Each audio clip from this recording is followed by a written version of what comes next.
अच्छी खासी जगह बना रही थी सितारा अपने दिल में सलार के लिए, लेकिन सलार ने खुद ही अपने पांव पर कुल्हाड़ी मार दी। अभी कहाँ मोहब्बत की कहानी स्टार्ट होने वाली थी कि पहले ही खत्म हो चुकी। अब यहाँ पर सलार अपनी नानी से सारी सूरत हाल, सिचुएशन, सारी रियलिटी शेयर कर रहा होता है, लेकिन उसे इस बात के बारे में मालूम नहीं होता कि गलती से उसका फोन टच हुआ और सितारा को कॉल चली गई। और वहां पर ये सारी बातें सितारा सलार की सुन रही होती है और ज़ारो कतार रोने भी लगती है, क्योंकि उसने तो ऐसे एक्सपेक्ट किया ही नहीं होता। उसे ऐसा लग रहा होता है कि सलार ने मुझसे मोहब्बत की है और इसीलिए ही उसने मुझसे शादी की है, लेकिन उसे कहाँ अंदाजा था कि ये तो जिद इसने बदला लिया मुझसे। अब यहाँ पर सितारा अब रोते हुए अपना सामान उठाएगी और चली जाएगी ताया के घर सलार के आने से पहले।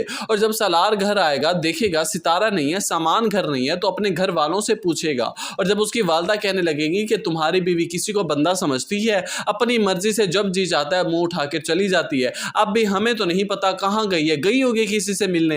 यहाँ पर सलार फौरन से उसके ताया को कॉल लगाता है और वहां पर जब कोई कॉल नहीं उठाता तो वहां पहुंच जाता है। सितारा को भी बारहा कॉल करता है, लेकिन सितारा फौरन से काट देती है। अब जब वहां पर सितारा सलार से मिलती है, सलार पहुंचता है, पूछने लगता है कि सितारा आखिर क्या ऐसी इमरजेंसी थी, तुम अचानक से यहाँ क्यों आ गई, मुझे क्यों नहीं बताया। सितारा कहने लगेगी कि अब मैं यहाँ पर आई नहीं हूँ, हमेशा के लिए रहने आई हूँ, दोबारा मैं उस घर में तुम्हारे साथ नहीं जाऊंगी और मैं तुमसे अब तलाक लेकर रहूंगी। वजह पूछने पर सितारा कहने लगेगी कि जब तुमने जिद ही में आकर मुझसे शादी की है, कोई मोहब्बत नहीं करते थे, तो क्या फायदा इस रिश्ते का जो जबरदस्ती का हम निभा रहे हैं। अब व्यूअर्स देखना ही है कि क्या सितारा दोबारा सलार के हाथ चली जाएगी।